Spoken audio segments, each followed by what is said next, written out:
ये बेटा नामाज पढ़ते थे नामाज भेदी जाने ना वो चोर ठुके ठुके चले আসে নামাজ পড়লি আমার নয় চলুন অনেক কথা আব্বাজি আমার সোনা মানিকের হযরত ইব্রাহিম আলাইহিস সালাম পয়গাম নিয়ে এসেছেন হাবিব আপনি নামাজের হালাতেই মুখটা ফিরিয়ে নেন নবী আমার মুখ ফিরালেন দুই রাকাত বাইতুল মুকাদ্দাসের দিকে ফিরে দুই রাকাত হলো পরিবর্তনশীল কাবার দিকে ফিরে আব্বা আমার নামাজ যখন সমাপ্ত হয়ে গেল আমি আমিনউদ্দিন গিয়েছি মক্কা নগরে মসজিদে কিবলাতাইনের ভিতরে ঢুকেছি আব্বা আমার খেয়াল করুন একটি আপনার দেখা গেল পূর্ব দিকে হলো মসজিদে আকসা পশ্চিম দিকে হলো কাবা এখানে পূব পশ্চিম কোনটা এটা পশ্চিম এটা পূব তাহলে এই দিকে মসজিদে আকসা এটাই কোরআন ও হাদিস এবং বাস্তবেও এইটা মসজিদে আকসা এটা মসজিদে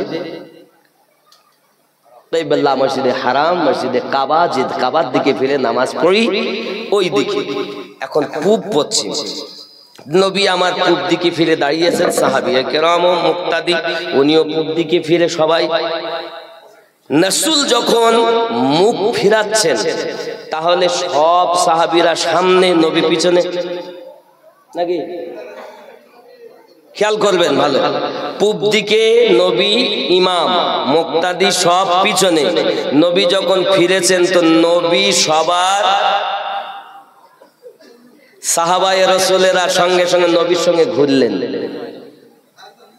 নবীর সঙ্গে ঘুরলেন ঘোরার পর আব্বাজি আমার সোনা মানিক নামাজ সমাপ্ত হয়ে গেল রাসূল আমার বলেন আপনারা কেমন করে জানলেন নামাজের হালাতে মুখ ফিরালেন কেন কাবা এই দিকে না ওই দিকে বলো আব্বা আমার সাহাবী রাসূলদের মধ্যে আবু বকর রাদিয়াল্লাহু তাআলা উঠেছে দরুদি আমরা জানি না কাবা এই দিকে না এই দিকে আপনি নামাজে দাঁড়িয়েছেন এই দিকে আমরাও দাঁড়িয়েছি আপনার পিছনে ইক্তেদা করে নামাজ পড়তে পড়তে আপনি যখন ঘুরে গেছেন আপনার সঙ্গে সঙ্গে আমরাও ঘুরে গেছি আপনিও ঘুরেছেন আমরাও ঘুরে গেছি আপনি যেদিকে আমরা হলাম সেদিকে আমার আল্লাহ পাক আল্লাহ তাআলা সুন্দর করে কত সুন্দর আমাদের ঈমানটাকে হেফাজত করেছেন রাসূল আমার পবিত্র জবানে জানালেন মা আনা আলাইহি ওয়া আসহাবিহি আমি আমার সাহাবায়ে কেরাম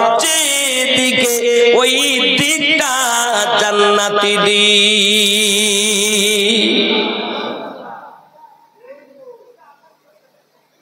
অনেকে হলে কি বলতো কাবা এদিকে তাবার এদিক ফিরবো কেন নবী পাশে থাকে নবী দেখো না কাবা ওয়ালাকে দেখো কেবলা দেখো না কেবলা ওয়ালাকে দেখো বাবা বাইতুল মুকাদ্দাসের দাম থাকবে না যদি বাইতুল মুকাদ্দাসের দিকে আমার নবী না থাকে আব্বা আমার কাবারও এক পয়সা দাম থাকবে না যদি কাবার দিকে আমার আপনার নবী না থাকে নবী আসেন বিধায় কাবার দাম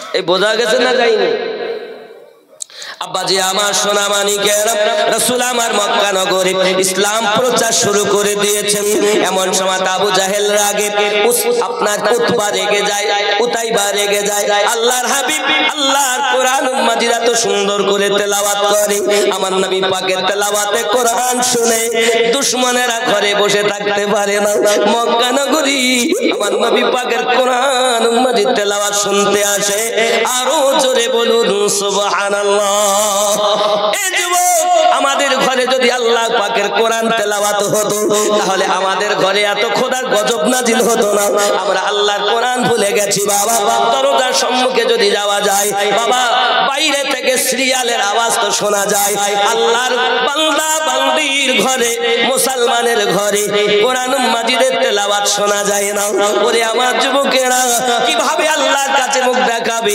কিভাবে হাসরের মাঠে উঠবে কবরে কি জবাব দেবে যুবকরে আল্লাহর কোরআন জানো তুমি ভুলে যেও না আল্লাহর কোরআন তেলাওয়াত করো সিরিয়াল বাদ দিয়ে দাও সিনেমা বাদ দিয়ে দাও নবীর গোলাম হয়ে যাও আল্লাহুম্মা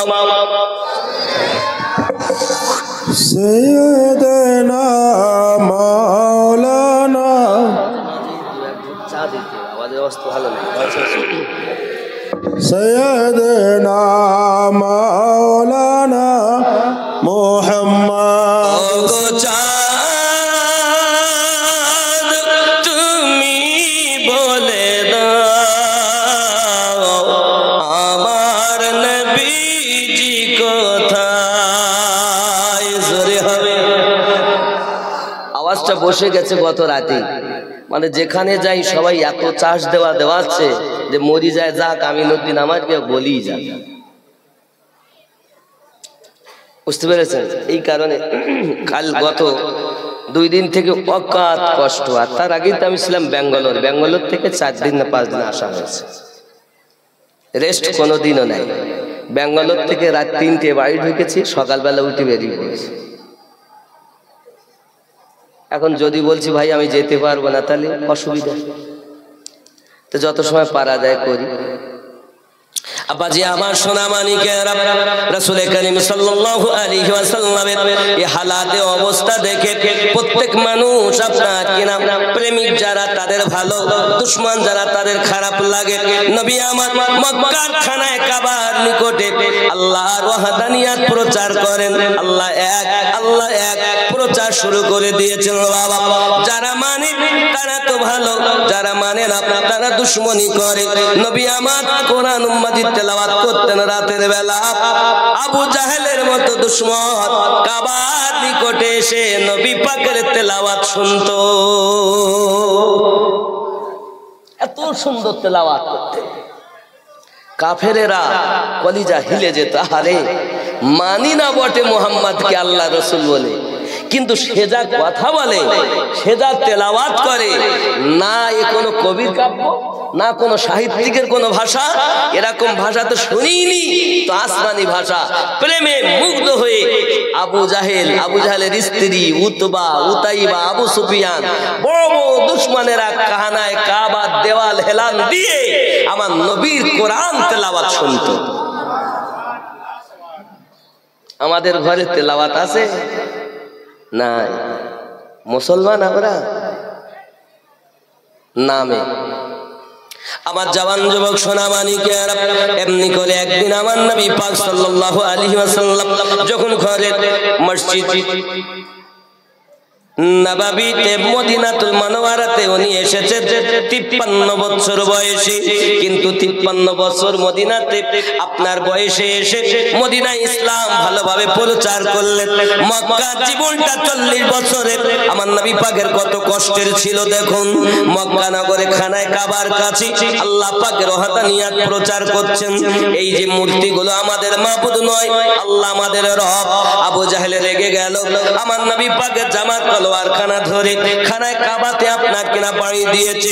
নবী পাকের মাথাতে খানায় কাবাল দেওয়াল লেগে কপালটা আপনার কিনা ফেটে গিয়েছে। আল্লাহর হাবিব সাল্লাল্লাহু আলাইহি ওয়াসাল্লাম টুকটুক করে রওনা দিয়েছেন খানায় কাবাতে। আপনি যাবেন দেখবেন খানায় কাবার পরে আছে মাকাম ইব্রাহিম, মানে ইব্রাহিম নবীর কদমের চিহ্ন। হে বাবাজি আমার, কোন ব্যক্তি যদি খানায় কাবা তওয়াফ করে নেয়, 7 বার তওয়াফ করার পরে তাকে ওই পায়ের দিকে, কদম মোবারকার দিকে মুখ করে খানায় কাবাকে সম্মুখে রেখে, সম্মুখে পা মোবারককে রেখে নামাজ 2 রাকাত আদায় করতে হবে। আমার মাথা খারাপ হয়ে গেল। আল্লাহ, এতদিন তো কাবার দিকে ফিরে নামাজ পড়লাম, এখন খানায় কাবা তওয়াফ করার পরে পা কেন সামনে রাখতে হবে? পদচিহ্ন কেন সম্মুখে রাখতে হবে? আমার আল্লাহ পাক আল্লাহ তাআলা জানিয়ে দিলেন, এ জগৎবাসী তুমি জানো না, ওই পাথরের উপরে পদচিহ্ন রয়েছে, ইব্রাহিম নবীর কদমের চিহ্ন রয়েছে। কেন জানো? ইব্রাহিম নবী যখন আমার নবী আমার হাবিবের মিলাদ পাঠ করতেছিলেন, খানায় কাবার দেওয়াল পাথরগুলো যখন গাঁথতেছিলেন, গাঁথার সময় যে পাথরের উপরে দাঁড়িয়ে আমাদের নবীর মিলাদ পাঠ করেছিলেন, ওই পাথরে ইব্রাহিম নবীর কদমের চিহ্ন পড়ে গিয়েছিল। মাকামে ইব্রাহিম অন্য কিছু নয়। আল্লাহ কোরআন মাজিদের ভিতরে বলে, মাকাম ইব্রাহিম মুসাল্লা, ইব্রাহিম নবীর কদম চিহ্ন হলো জায়নামাজের পাটি। ওরে আমার জওয়ান যুবক, ইব্রাহিম নবীর পায়ের চিহ্ন হলো নবীর মিলাদ পাকের চিহ্ন। তুমি আমার নবীর মিলাদ খুঁজে পাও না, মক্কায় যাইয়া দেখো এখনো মিলাদুন নবী পাঠ করা পাথরের দিকে মুখমণ্ডল করে সম্মুখে কাবা রেখে নামাজ পড়তে হয়। তুমি মিলাদ খুঁজে পাচ্ছ না, পাবা না কানা। আবু জাহেল হলে পাবে না, সিদ্দিক হলে পাবে। তো